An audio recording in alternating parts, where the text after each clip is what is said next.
Hello viewers, आज मैं आपको प्रेमचंद द्वारा लिखित निर्मला की कहानी सुनाऊंगी। तो चलिए शुरू करते हैं इस कहानी को। सुधा ने कहा, जो लोग हृदय के उदार होते हैं क्या चरित्र के भी अच्छे होते हैं। पराई स्त्री को घूरने में तो किसी मर्द को संकोच नहीं होता। निर्मला ने कहा, अच्छा ना बोलना, मैं ही बातें कर लूंगी। घूर लेंगे जितना उनसे घूरत बनेगा। बस अब तो राजी हुई। इतने में कृष्णा आकर बैठ गई। निर्मला ने मुस्कुराकर कहा, सच बता कृष्णा, तेरा मन इस वक्त क्यों उचाट हो रहा है। कृष्णा ने कहा, जीजा जी बुला रहे हैं, पहले जाकर सुनाओ, पीछे गप्पे लड़ाना बहुत बिगड़ रहे हैं। निर्मला ने कहा, क्या है, तूने कुछ पूछा नहीं। कृष्णा ने कहा, कुछ बीमार से मालूम होते हैं, बहुत दुबले हो गए हैं। निर्मला ने कहा, तो ज़रा बैठकर उनका मन बहला देती, यहाँ दौड़ी क्यों चली आई। यह कहो ईश्वर ने कृपा की, नहीं तो ऐसा ही पुरुष तुझे भी मिलता। ज़रा बैठकर बातें करो। बुढ़े बातें बड़ी लच्छेदार करते हैं, जबान इतने डिंगियल नहीं होते। कृष्णा ने कहा, नहीं बहन तुम जाओ, मुझसे तो वहाँ बैठा नहीं जाता। निर्मला चली गई तो सुधा ने कृष्णा से कहा, अब तो बारात आ गई होगी, द्वार पूजा क्यों नहीं होती। कृष्णा ने कहा, क्या जाने बहन, शास्त्री जी सामान इकट्ठा कर रहे हैं। सुधा ने कहा, सुना है दूल्हा का भावज बड़े कड़े स्वभाव की स्त्री है। कृष्णा ने कहा, कैसे मालूम। सुधा ने कहा, मैंने सुना है, इसलिए चेताई देती हूँ, चार बातें गम खाकर रहना होगा। कृष्णा ने कहा, मेरी झगड़ने की आदत नहीं, जब मेरी तरफ से कोई शिकायत होगी ही नहीं तो क्या अनायास ही बिगड़ेंगी। सुधा ने कहा, हाँ सुना तो ऐसा ही है, झूठ मूठ लड़ा करती है। कृष्णा ने कहा, मैं तो 100 बातों की एक बात जानती हूँ, नम्रता पत्थर को भी मोम कर देती है। अचानक शोर मचा, बारात आ रही है। दोनों खिड़की के सामने आ बैठी। एक पल में निर्मला भी आ पहुंची। वर के बड़े भाई को देखने की उसे बड़ी उत्सुकता हो रही थी। सुधा ने कहा, कैसे पता चलेगा कि बड़े भाई कौन है। निर्मला ने कहा, शास्त्री जी से पूछूं तो मालूम हो। हाथी पर तो कृष्णा के ससुर महाशय बैठे हैं। अच्छा, डॉक्टर साहब यहाँ कैसे आ पहुँचे। वह घोड़े पर क्या है, देखती नहीं हो। सुधा ने कहा, हाँ हैं तो वही। निर्मला ने कहा, उन लोगों से मित्रता होगी, कोई संबंध तो नहीं है। सुधा ने कहा, अब भेंट हो तो पूछो, मुझे तो कुछ नहीं मालूम। निर्मला ने कहा, पालकी में जो महाशय बैठे हुए हैं वह तो दूल्हा के भाई जैसे नहीं दिखते। सुधा ने कहा, बिल्कुल नहीं, मालूम होता सारी देह पे पेट ही पेट है। निर्मला ने कहा, दूसरे हाथी पर कौन बैठा है समझ नहीं आता। सुधा ने कहा, कोई हो, दूल्हा का भाई नहीं हो सकता, उसकी उम्र नहीं दिखती हो, 40 के ऊपर होगी। निर्मला ने कहा, शास्त्री जी तो इस वक्त द्वार पूजा की फिक्र में है, नहीं तो उनसे पूछती। संयोग से नाई आ गया। संदूकों की कुंजियां निर्मला के पास थीं। इस वक्त द्वारचार के लिए कुछ रुपए की जरूरत थी, माँ ने भेजा था। यह नाई भी पंडित मोटे राम जी के साथ तिलक लेकर गया था। निर्मला ने कहा, क्या अभी रुपए चाहिए। नाई ने कहा, हाँ बहन जी, चलकर दे दीजिए। निर्मला ने कहा, अच्छा चलती हूँ, पहले यह बता, तू दूल्हा के बड़े भाई को पहचानता है। नाई ने कहा, पहचानता काहे नहीं, वह सामने क्या है। निर्मला ने कहा, कहाँ, मैं तो नहीं देखती। नाई ने कहा, अरे वह क्या घोड़े पर सवार है, वही तो है। निर्मला ने चकित होकर कहा, क्या कहता है, घोड़े पर दूल्हे के भाई हैं, पहचानता है या अटकल से कह रहा है। नाई ने कहा, अरे बहन जी, क्या इतना भूल जाऊंगा, अभी तो जलपान का सामान दिए चला आता हूँ। निर्मला ने कहा, यह तो डॉक्टर साहब हैं, मेरे पड़ोस में ही रहते हैं। नाई ने कहा, हाँ हाँ वही तो है। निर्मला ने सुधा की ओर देखकर कहा, सुनती हो बहन इसकी बातें। सुधा ने हंसी रोककर कहा, झूठ बोलता है। नाई ने कहा, अच्छा साहब झूठ ही सही, अब बड़ों के मुंह कौन लगे, अभी शास्त्री जी से पूछवा दूंगा तब तो मानिएगा। नाई के आने में देर हुई। मोटे राम खुद आंगन में आकर शोर मचाने लगे। इस घर की मर्यादा रखना ईश्वर के ही हाथ में है। नाई घंटे भर से आया हुआ है और अभी तक रुपए नहीं मिले। निर्मला ने कहा, जरा यहाँ चले आइएगा, शास्त्री जी, कितने रुपए दरकार है निकाल दूँ। शास्त्री जी भुनभुनाते और जोर जोर से हाँफते हुए ऊपर आए और एक लंबी सांस लेकर बोले, क्या है, यह बातों का समय नहीं, जल्दी से रुपए निकाल दो। निर्मला ने कहा, लीजिए निकाल तो रही हूँ, अब क्या मुंह के बल गिर पड़ूं।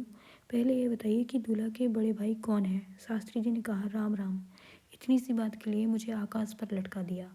नाई क्या ना पहचानता था। निर्मला ने कहा, नाई तो कहता है कि वह जो घोड़े पर सवार हैं वही है। शास्त्री जी ने कहा, तो फिर किसे बता दे, वही तो है ही। नाई ने कहा, घड़ी भर से कह रहा हूँ पर बहन जी मानती ही नहीं। निर्मला ने सुधा की ओर स्नेह, ममता और विनोद और बनावटी तिरस्कार की दृष्टि से देखा और कहा, अच्छा तो तुम ही अब तक मेरे साथ यह क्रिया चरित्र खेल रही थी, मैं जानती तो तुम्हें यहाँ बुलाती ही नहीं। उफ़, बड़ा गहरा पेट है तुम्हारा। तुम महीनों से मेरे साथ शरारत करती चली आती हो और कभी भूल से भी इस विषय का एक शब्द तुम्हारे मुंह से नहीं निकला। मैं तो 2-4 ही दिन में उबल पड़ती। सुधा ने कहा, तुम्हें मालूम हो जाता तो तुम मेरे यहाँ आती ही क्यों? निर्मला ने कहा, मैं तो डॉक्टर साहब से कई बार बातें कर चुकी हूँ। तुम्हारे ऊपर यह सारा पाप पड़ेगा। देखा कृष्णा तूने अपनी जेठानी की शरारत, यह कैसी मायाविनी है, इनसे डरती रहना। कृष्णा ने कहा, मैं तो ऐसी देवी के चरण धो धोकर माथे चढ़ाऊंगी, धन्यवाद कि इनके दर्शन हुए। निर्मला ने कहा, अब समझ गई, रुपए भी तुम्ही ने भिजवाए होंगे। अब सिर हिलाए तो सच कहती हूँ, मार बैठूंगी। सुधा ने कहा, अपने घर बुला के मेहमान का अपमान नहीं किया जाता। निर्मला, देखो तो अभी कैसी कैसी खबरें लेती हूँ। मैंने तुम्हारा मान रखने को ज़रा सा लिख दिया था और तुम सचमुच आ पहुँची। भला वहाँ वाले क्या कहते होंगे? सुधा ने कहा, सबसे कह कर आई हूँ। निर्मला ने कहा, अब तुम्हारे पास कभी ना आऊँगी। इतना तो इशारा कर देती कि डॉक्टर साहब से पर्दा रखना। सुधा ने कहा, उनके देख लेने ही से कौन सी बुराई हो गई? ना देखते तो अपनी किस्मत को रोते कैसे, जानते कैसे कि लोभ में बढ़कर कैसी चीज़ खो दी। अब तो तुम्हें देखकर लालाजी हाथ मलकर रह जाते हैं। मुंह से तो कुछ नहीं कहते पर मन में अपनी भूल पछताते हैं। निर्मला ने कहा, अब तुम्हारे घर कभी नहीं आऊँगी। सुधा ने कहा, अब पिंड नहीं छूट सकता। मैंने तुम्हारे घर की राह नहीं देखी है। द्वार पूजा समाप्त हो चुकी थी। मेहमान लोग बैठकर जलपान कर रहे थे। मुंशी जी के बगल में ही डॉक्टर सिन्हा बैठे हुए थे। निर्मला ने कोठे पर चिपकी आड़ से उन्हें देखा और कलेजा थाम कर रह गई। एक आरोग्य, यौवन और प्रतिभा का देवता था, पर दूसरा इस विषय में कुछ न कहना ही उचित है। निर्मला ने डॉक्टर साहब को सैकड़ों ही बार देखा था, पर आज उसके हृदय में जो विचार उठे वे कभी ना उठे थे। बार बार यह जी चाहता था कि बुलाकर खूब फटकारूं, ऐसे ऐसे ताने मारूं कि वह भी याद करे, रुला रुला कर छोड़ूं, मगर रहम करके रह जाती थी। वह रात जनवासे चली गई थी। भोजन की तैयारी हो रही थी। निर्मला भोजन के थाल चुनने में व्यस्त थी। अचानक मेहरी ने आकर कहा, बिट्टी, तुम्हें सुधा रानी बुला रही हैं, तुम्हारे कमरे में बैठी हैं।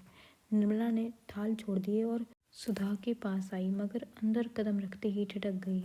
डॉक्टर सिन्हा खड़े थे। सुधा ने मुस्कुराकर कहा, लो बहन, बुला दिया, अब जितना चाहो फटकारो, मैं दरवाज़ा रोके खड़ी हूँ, भाग नहीं सकते। डॉक्टर साहब ने गंभीर भाव से कहा, भागता कौन है, यहाँ तो सिर झुकाए खड़ा हूँ। निर्मला ने हाथ जोड़कर कहा, इसी तरह सदा कृपा दृष्टि रखिएगा, भूल न जाइएगा, यह मेरी विनय है। कृष्णा के विवाह के बाद सुधा चली गई, लेकिन निर्मला मैके में ही रह गई। वकील साहब बार बार लिखते थे, पर वह न जाती थी। वहाँ जाने को उसका जीना चाहता था। वहाँ कोई ऐसी चीज़ ना थी जो उसे खींच ले जाए। यहाँ माँ की सेवा और छोटे भाइयों की देखभाल में उसका समय बड़े आनंद से कट जाता था। वकील साहब खुद आते तो शायद वह जाने पर राज़ी हो जाती, लेकिन इस विवाह में मोहल्ले की लड़कियों ने उनकी वह दुर्गत की थी कि बेचारे आने का नाम ही नहीं लेते थे।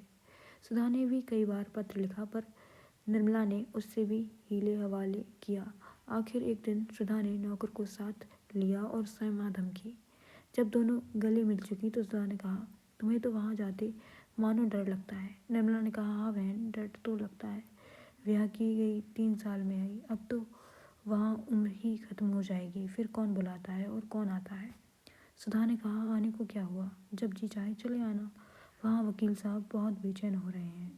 निर्मला ने कहा, बहुत बेचैन, रात को नींद नहीं आती हो। सुधा ने कहा, बहन, तुम्हारा कलेजा पत्थर का है, उनकी दशा देखकर तरस आता है। कहते थे घर में कोई पूछने वाला नहीं, ना कोई लड़का ना बाला, किससे जी बहलाए।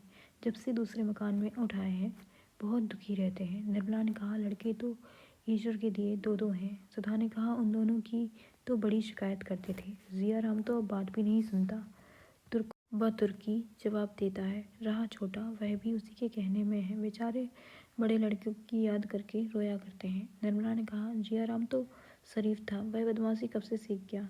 मेरी तो कोई बात न टालता था, इशारे पर काम करता था। सुधा ने कहा, क्या जाने बहन, सुना कहना है आप ही ने भैया को जहर देकर मार डाला। आप हत्यारे हैं, कई बार तुमसे विवाह करने के लिए ताने दे चुका है। ऐसी ऐसी बातें कहता है कि वकील साहब रो पड़ते हैं। अरे और तो क्या कहूँ, एक दिन पत्थर उठाकर मारने दौड़ा। निर्मला ने गंभीर चिंता में पड़कर कहा, यह लड़का तो बड़ा शैतान निकला। उसे यह किसने कहा कि उसे भाई को उन्होंने जहर दे दिया है। सुधा ने कहा, वह तुम्ही से ठीक होगा। इन बातों को सुनकर निर्मला गहरी चिंता में डूब गई और उसे नींद भी नहीं आई। अचानक सुधा की नींद खुल गई। उसने निर्मला को अभी तक जागते देखा तो बोली, अरे अभी तुम सोई नहीं? निर्मला ने कहा, नींद ही नहीं आई। सुधा ने कहा, आंखें बंद कर लो, आप ही नींद आ जाएगी। मैं तो चाय